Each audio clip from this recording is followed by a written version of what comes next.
నమస్తే రమగారు. నమస్తే జయ. రమగారు, మనం సాధారణంగా ముఖ్యంగా ఆడవాళ్ళం ఏం చేస్తాం? ఏదన్నా వస్తువు మిగిలిందనుకోండి, అన్నం మిగిలిందనుకోండి, నైట్‌కి తినేస్తాం. నైట్ ఉంటే పొద్దున్న కూరలు కానీ ఏదైతే మిగులుతుందో అది మన బొజ్జల్లో ఏసేసుకుంటూ ఉంటాం.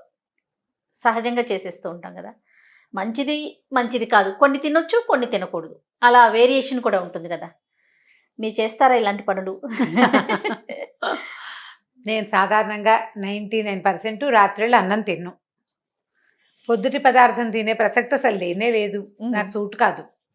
పులుసు, సాంబారు పులుసు చేస్తే అదేదో చాలా బాగుంటుందనో లేకపోతే అది వేస్ట్ అయిపోతుందన్న యావతోటో ఏదైనా తింటే ఓ గుప్పెడు అన్నంలోనో లేకపోతే కొంచెం కొర్రలు అవి ఏమైనా ఉడికిచ్చినవి ఉంటాయి కదా గింజలు, వాటిలో కొంచెం పోసుకోవటమే తప్ప పెద్దగా నేను తిన్ను. దానికి తోడు సీజన్ కూడా మనం ఫాలో అవుతాం. ఫాలో అవ్వాలి. ఇప్పుడు నేను తినకపోవడం సంగతి ఎట్లా ఉన్నా పెద్ద పిల్లలు వేసుకుని తినాలంటే ఇప్పుడు ఎండాకాలం అనుకో జయ, మనం పొద్దునే అంటే మామూలుగా నాబట్టి వాళ్ళు నేను ఇంట్లో ఉంటే ఏ 12ంటికో వంట చేస్తాను మెల్లిగా. సాధారణంగా ఏం చేస్తారు, ఎక్కువ భాగం మనుషులు పొద్దున వంట చేసేస్తారు. పొద్దున్న 9 కల్లా మొత్తం కూర పప్పు పులుసు జారు ఏం చేస్తామో రెండేసి కూరలు వేపుళ్ళు గీపుళ్ళు చేసేస్తారు. ఇవి కనుక ఎండాకాలం రాత్రి వేసుకోవాలంటే ఎండాకాలంలో అయితే పప్పు పాడైపోతుంది. అవును, పొద్దున్నే వండితే పప్పుచారు చేసినా అందులో పచ్చిమిరపకాయలు అవి కనుక వేసామంటే అది కూడా రాత్రికి ఉండదు. ఈ కూరల్లో కూడా ఇగుర్లు బాగా నూనె పైకి వచ్చి దేవేలాగా చేస్తాను చూడు, ఆ కూర అయితే ఉంటుంది. కానీ అసలు పప్పు బేస్డ్ పదార్థం ఉండనే ఉండదు. ఉల్లిపాయ ఎక్కువ వేసిన కూరలు కూడా రాత్రికి వాసన బాగోదు. చట్నీలు, చిన్న రోటి పచ్చళ్ళు చిన్నవి చేస్తామా, ఈ చిన్న రోటి పచ్చళ్ళల్లో అల్ల పచ్చడి ఇలాంటి వాటికి ఏమి ఇబ్బంది ఉండదు. కానీ కొంచెం బీరకాయ చట్నీ అని, కాస్త టమాటా పచ్చడి అని, పల్లి చట్నీ తడి ఉండిపోతుంది చూస్తావా, తడి ఉండే పచ్చళ్ళు అవి అసలు నిలవే ఉండవు. చూసుకుని చేయాలి కదా. అలాంటిది ఇవాళది రేపు తింటే ఇవాళ వండింది రేపటికి బాగుండే పదార్థాలు అతి తక్కువ. అందులో చాలా బాగుండే పదార్థం పులిహోర. ఈ పూట చేసింది రేపటికి బాగుంటుంది. నిద్ర చేసిన పులిహోర ఎక్కువ రుచిగా ఉంటుంది. కానీ నీకు కూరలు కానీ పప్పులు కానీ ఏవేమైనా కొన్ని పులుసులు అది కూడా బాగా నూనె పైకి దేవేలాగా, నాన్ వెజ్ పులుసు కూడా బాగుంటుంది. మొన్న ఎవరో ఒకళ్ళు చెప్పారు చేపలు పోయి మర్నాడు బాగుంటుంది. చెప్పారా? నాకు అందరూ జయ నేను వాళ్ళలాంటి దాన్ని అనుకుంటారు, అదేంటో మరి. నాకు ఎందుకు వాళ్ళు అలా ఫీల్ అవుతారో నాకు తెలీదు. అంటే ఉండదు, నాకు అలాంటిది చెప్పకూడదని పాటించరు. నేను వాళ్ళకి ఇంట్లో మనిషిగా అనేసుకుంటారు. నేను వాళ్ళ సొంత మనిషిగా ఉండి ఇది ఈవిడితో చెప్తే బాగుంటుందా అలా అని అనుకోరు అనమాట. నేను కూడా సరే పని నాకు చెప్తున్నారేమిటి కోపం తెచ్చుకోను. కానీలే వినేయమనుకుంటారంటే వీళ్ళకి నాకు ఏదో జన్మ అలా రుణబంధం ఉన్నాను నేను వీళ్ళకి. అంతే. నేను మన సింగర్ కనకవ్వ ఉన్నారు కదా, పెద్ద ఆవిడ చూసారా, ఆవిడతో ఒక ఇంటర్వ్యూ చేశాను. ఆవిడ ప్రత్యేకించి నా కోసమే చేపల పులుసు చేసి పెట్టి ఇట్లా చేస్తామమ్మా ఇట్లా తింటామమ్మా అంటే అది మాట్లాడుతుంటే షూట్ చేసాము, అదొక వీడియో కింద పోస్ట్ చేసాం. ఎన్ని కామెంట్స్ అంటే రమ్మగారు, ఏంటి జియా నువ్వు నాన్ వెజ్ తింటావా, నువ్వు నాన్ వెజ్ అట్లా ఎవరికి వాళ్ళు ఓన్ చేసేసుకుంటున్నారు. ఇది ఒక అదృష్టం అనుకోవటం. అదృష్టం నేనేమనుకుంటా అంటే మనం రుణపడి ఉంటాం 100%. అంతే. ఇప్పుడు నా మాట ఒకళ్ళకి ఉపయోగపడుతుంది, ఒకళ్ళకి నచ్చుతుంది, వాళ్ళకి నేను సొంత మనిషిలా అనిపిస్తానంటే అది ఈ జన్మదైండదు, ఎప్పుడో జన్మాంతర బాంధవ్యం ఎప్పటిదో చెప్పలేం కదా. ఒకళ్ళు చెప్పారు నాకు ఈ నాన్ వెజ్ ఈ చేపల పులుసు సంగతి. ఇట్లా మన దాంట్లో కూడా అంటే వెజిటేరియన్లో కూడా చాలా కొద్ది పదార్థాలు నిలవ ఉంటాయి. సీజన్ని బట్టి మనం జాగ్రత్తగా చేయాలి. పొదుపు ఉందనుకో మనకి, ఎంతసేపు వంట అవగానే తినంగానే తీసుకెళ్లి ఫ్రిడ్జ్లో దోసేయటం, మళ్ళీ మర్నాడుకి పంపెట్టడం మంచిది కాదమ్మా ఆరోగ్యానికి. అవునండి. దిగ్మాల ఫ్రిడ్జ్ మన దగ్గర ఒక చల్లపెట్టి ఉందని అన్ని అందులో తోసేసి అందులో కొన్నాళ్ళకి బ్యాక్టీరియా వస్తుంది, దాంట్లో కొత్త జబ్బులు వస్తాయి జయ, పేరు లేనివి. ఇప్పుడు చూడట్లే ఇవేదో పేరు లేని కొత్త జబ్బు పుడుతుంది, దానికి నామకరణం మనమే చేయవలసి వస్తుంది. పొట్టలు పాడైపోతాయి, స్టమక్లో గట్టి ఉంటుంది కదా మనకి లోపల, అది పాడైపోతుంది, గట్ హెల్త్ నాశనం అయిపోతుంది. ఎక్కువ నిలవబడిన పదార్థాలు తినకూడదు. వచ్చేవే కదా అవి కూడా కూరగాయలు అన్ని కూడా అంతే. అదే ఉంది. ఇప్పుడు మనం చింతపండు వేస్తామా పచ్చళ్ళల్లో నూరుతాం కదా, అది తడి పొడిగా ఉండటము వాటి వల్ల ఏదైనా కొత్త జబ్బు వస్తుంది. అది చేయకూడదు. పొదుపు ఉండాలి. చేసుకునేటప్పుడే పొదుపు అఘోరించచ్చు కదా. చేసుకునేటప్పుడే కాస్త కొంచెం తక్కువ చేసుకుంటే కాస్త పచ్చడి చెయ్యి, పోనీ పచ్చడి మానేయి, ఊరగాయలు పెట్టుకోండి, అవి నిలవ ఉంటాయి చక్కగా. ఊరగాయ ఇది వేరు కదా, మనం అందులో తడి పొడి చేతులు పెట్టాము, జాగ్రత్తగా గరిటని 100 సార్లు తుడుస్తాం, రుద్ది తుడుచుకుంటాము, చేతులు తుడుచుకుంటాం. పచ్చళ్ళల్లో చేయి పెట్టేటప్పుడు అజాగ్రత్తగా పెడితే ఆవకాయ పచ్చడి అంతా ఏటేళ్ల కాలం తినవలసింది పాడైపోతుంది. జాగ్రత్త ఉండాలి. అయితే ఈ పొదుపు నేపథ్యం ఇదంతా కాదు పొదుపు. రమగారు, అసలు ఇవాళ రేపు కొన్ని వస్తువులు బెల్లానికి కూడా పురుగులు పడుతున్నాయండి. పురుగు చూసారా, పడుతుంది. దానికి ఒక మ్యానుఫ్యాక్చర్ డేటు, అవును. ఎక్స్పైర్ డేట్ పెట్టి ఆ డేట్ దాటిందంటే పురుగు వచ్చేస్తా ఉందండి. అదే అంటే ఇప్పుడు అదే బెల్లం వండుతారు కదా, ఆ ఆ. వంటకం సరిగా లేకపోతే పురుగు వస్తుంది. చూడండి వస్తువులు అసలు ఎలా అయిపోయినాయో చూడండి. పురుగు జయ ఇంత బెల్లపు దిమ్మలు దొరుకుతాయా? ఆ, చూడ్డానికి టంగు రాయిలా గట్టిగా ఉంటుంది. అది కొడితే శుద్ధలా సాగుతుంది, అవును. తెగదు, వేరే నలగదు. నలగదు. చాకుతోటి జబ్బలు నొప్పులు పుడతాయి. చలిమిడిలాగా వస్తుంది. చలిమిడిలాగా మొన్న ఏం చేశాను నేను, ఇది కాదని చెప్పి పెద్ద గుండ్రాయి ఒకటి ఉంటే దాన్ని పెట్టి కొడితే ఈ కొయ్య ముక్కలాగా ఇంత గుండ్రాయిల్లే ఉన్న దాంట్లో మధ్యలో పగిలితే మధ్యలో ఇట్లా పాకంలాగా కారుతుంది లోపల. వాడు ఏం చేశాడు, వీళ్ళు దుంపల దగ్గర ఏం తినిపించేస్తున్నారా మన చేత అని అవునండి. అన్ని అనుమానాలే. అయితే పొదుపు నేపథ్యం. అవునండి. పొదుపు. ఇంకొక విషయం, హ్మ్. తినకూడని పదార్థాలు ఏమైనా ఉన్నాయా రమ్మగారు? అంటే పొద్దునవి సాయంత్రం రేపు అలా తినొచ్చు అనుకునే పదార్థాలు, ఆహార పదార్థాలు. తినచ్చు తినకూడదంటే పొద్దుటి సాయంత్రానికి అన్నీ తినచ్చమ్మ, పప్పు తప్ప. ఓకే. మరి అన్నం తింటాం కదా ఆ, మరుసటి రోజు ఉదయం. చెప్తున్నా. మరి అన్నం వేరు. అన్నం గురించి మనం మాట్లాడాల వ్యవహారంలో. ఆ. కూరలు పప్పులు వాటి గురించి చెప్పుకుంటాం. ఓహో. అన్నం పక్కన పెడదాం, అన్నం వ్యవహారం వేరే కదా. ఇప్పుడు పప్పు బేస్డ్ ఏ పదార్థమైనా రాత్రికి సుమారుగా ఉంటుంది, మర్నాటికి దిబ్బలో కొట్టిన వాసన వస్తుంది. గమనించండి. ఆ. కూరలు నీరుగా ఎగిరిన కూరలు, అంటే వాటర్ ఉండిపోయి నూనె తేలకుండా ఎగిర్చిన కూరలు కూడా సాయంత్రానికి బాగోవు, మర్నాటికి అస్సలు ఏడ్చినట్టు ఉంటుంది, వాసన వచ్చేస్తుంది, పనికిరావు. పచ్చళ్ళు, రోటి పచ్చళ్ళు కూడా అస్సలు తడి తగలకుండా చేయి పెట్టకుండా చేసిన పచ్చడి అయితే సంవాట్ ఉండొచ్చు శీతాకాలం వర్షాకాలంలో. ఎండాకాలం సుతరాము ఉండవు. ఈ కాలాల్లో రాత్రిపూట తేలిగ్గా ఇగురు కూరలు కొద్దిగా కూర చేసుకుని తినటం మంచిది, మిగుల్చుకోకుండా. ఇప్పుడు ఎండ ఎలాగో వెళ్ళిపోయి మళ్ళీ వర్షాలు వస్తున్నాయి కాబట్టి మనం రోటి పచ్చళ్ళు అవి సాయంకాలం కాస్త వేడివేడిగా అన్నం వండుకొని పచ్చడి వేసుకుని తినొచ్చు. ఇప్పుడే ఊరగాయలు పెట్టుకుని ఉన్నాం, ఇంకా ఇప్పుడే కదా, మొన్నే కదా పెట్టాం. చక్కగా పచ్చళ్ళు వేసుకుని తినొచ్చు, అంత పెరుగన్నం తినొచ్చు.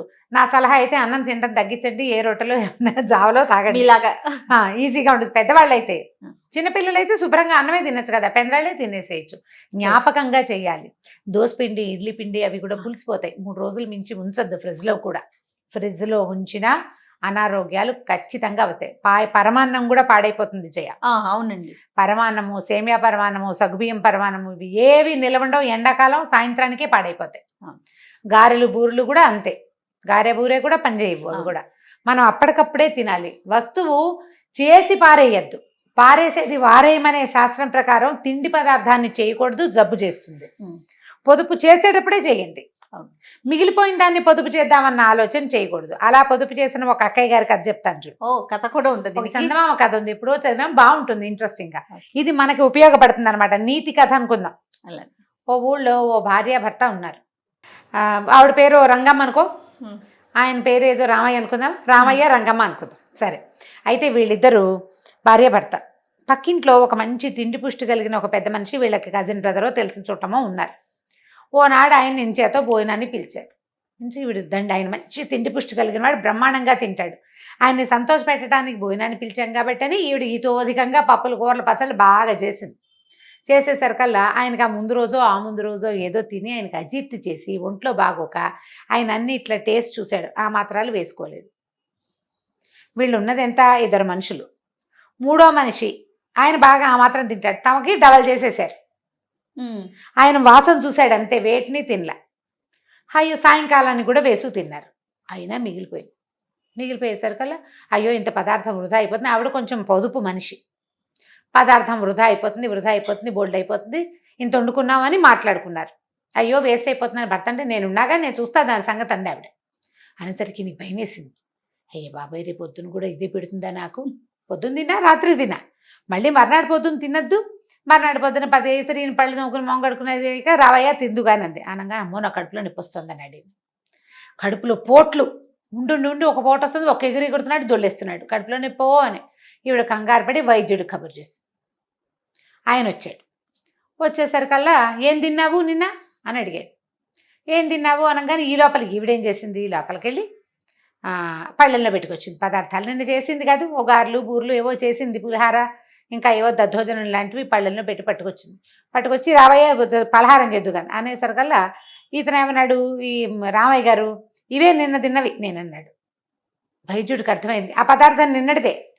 నిజానికి ఆ పదార్థాలకు ఇప్పుడు కడుపులో నొప్పి రాకూడదు, వాటికి మామూలుగానే ఉండొచ్చు, వీడు పొద్దున తిన్నాడు, రాత్రి తిన్నాడు, ఇప్పుడు కూడా తినే ఉంటాడు, అందుకే వీడికి కడుపులో నొప్పి వచ్చిందని నేను కంగారు పడి ఏమన్నాడు, అబ్బాయి నాకు ఉపవాసం అమ్మా, ఈ పూట నేను తిన్ను, నీకు ఈ మందు నా దగ్గర ఇప్పుడు లేదు, ఇంటికి వెళ్ళి పంపిస్తా అని వైద్యుడు వెళ్ళిపోయాడు.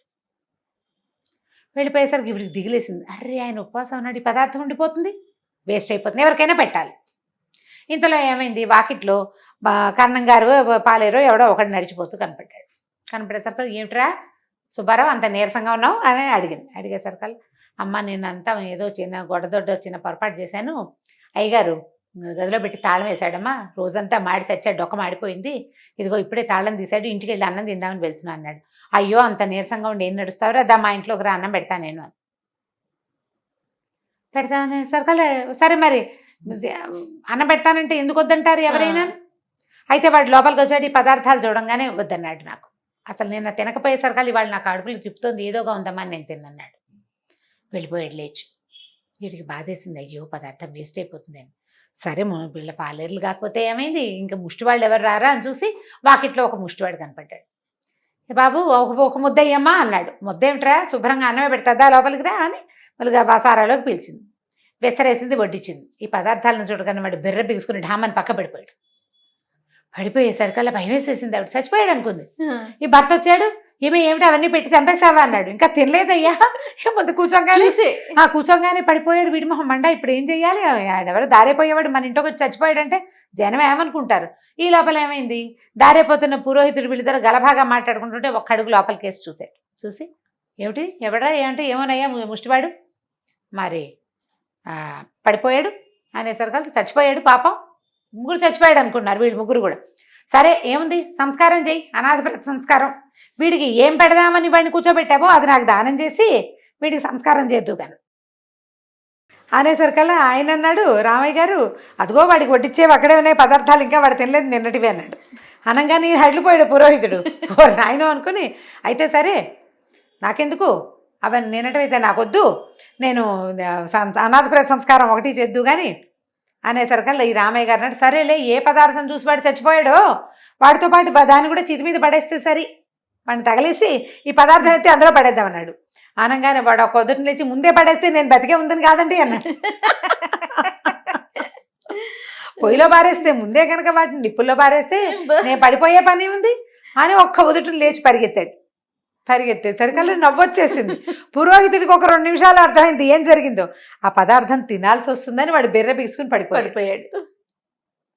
ఆయన బ్రాహ్మడికి ఏమైందంటే లోపలికి వచ్చాడు కదా, అప్పుడే శవం వాసన వస్తుంది అన్నాడు. వాసన రావడం శవం కాదు పదార్థం వల్ల అని తెలుసుకున్నాడు అనమాట. దాంతో ఇద్దరు నవ్వారు, భర్త నవ్వాడు, పురోహితుడు నవ్వాడు. ఆవిడ ఒళ్ళు మడిపోయింది. వెనకాల దొడ్లో పొయ్యి రాజేసింది, మేము నీళ్ళ పొయ్యి ఉంటుంది, అన్నాలకు పొయ్యిలే కదా ఆ రోజుల్లో, ఇవి పట్టుకెళ్ళి అందులో బారేసింది. పారేయంగానే ఈయన లేచి ఉంచినాడు, నా కడుపులో ఇవి తగ్గిపోయింది అనుకుంటూ. ఈ లోపల వైద్యుడు వచ్చాడు గబగబా లోపలికి వచ్చి, ఇందాక మందు లేదని పట్టుకొచ్చాను, ఇప్పుడు పట్టుకొచ్చాను మందు, ఇదిగో అనేసరికి నా కడుపులో ఇవి తగ్గిపోయిందండి అన్నాడు. ఇద్దరికి అర్థమైంది అనమాట. ఈయన అన్నాడు, ఏమీ ఆకలిస్తుంది అన్నం వండుతావా ఇంకా అన్నాడు. ఆ పదార్థం పొయ్యిలోకి వెళ్ళాక అప్పుడు అనమాట. అనగానే ఈయనంటాడు వైద్యుడు, ఇవాళ అసలు ఏకాదశి అనుకుని ఉపాసం అన్నాను, మా ఇవాళ ఏకాదశి కాదు, నేను కూడా తింటాను, నాకు కూడా వేయపాసం ఇస్తారన్నాడు. అంటే వండుతారు, ఫ్రెష్ వంట వండుతుంది కదా. ఇద్దరు సరిపోయారు, మొహాలు మండని తిట్టుకుంటూ పోయింది లోపలికి. ఇంకా ఆ తర్వాత ఆవిడ పొదుపు మానేసింది. ఈ అన్నాల పొదుపు ఏదైనా వస్తువు మిగిలితే సాయంత్రానికి రేపటికి ఎవరికైనా పెట్టడం కాకుండా అప్పటికప్పుడు దానం చేయటం. మనం కూడా చూడండి, ఇవాళ పొద్దున మనం తిన్నాం, మనం ఎవరికైనా ఇవ్వదలుచుకుంటే తినేందుకు యోగ్యంగా ఉండగానే ఇచ్చేయాలి అంతే, అప్పుడే. అంతేగాని నువ్వు ఇవాళ తిని సగం మిగిలింది ఫ్రిడ్జ్లో పెట్టి మర్నాటికి నీకు తినబుద్ధి కాక 3వ రోజుకి నీకు కుదరక 4వ రోజుకి ఫ్రిడ్జ్లో ఉన్న పదార్థాన్ని ఎవరికైనా ఇవ్వచ్చునా? తప్పు కదా. అది నువ్వు తినడానికి కూడా పనికిరాదు, నీకు పనికిరాంది ఎవ్వరికీ ఇవ్వకూడదు. మామూలుగా మనకి మంచి సామెత, పారేసే బదులు వారేయమని చెప్తారు. ఒక పక్కగా వేయి, పారేయబోక, ఎవరికైనా ఉపయోగపడుతుంది. బయట పారేయద్దు. ఏదో చెక్క కుర్చీ పాత పడిపోయింది, నీకు ఇబ్బందిగా ఉంది ఇంట్లో, బయట తీసుకెళ్ళి చెత్తపోగు మీద పారేటందుకు వాకిట్లో పెట్టు. ఆ చెక్క కుర్చీని వీలుగా వాడుకోగలిగేవాడు ఎవడో పట్టుకెళ్తాడు.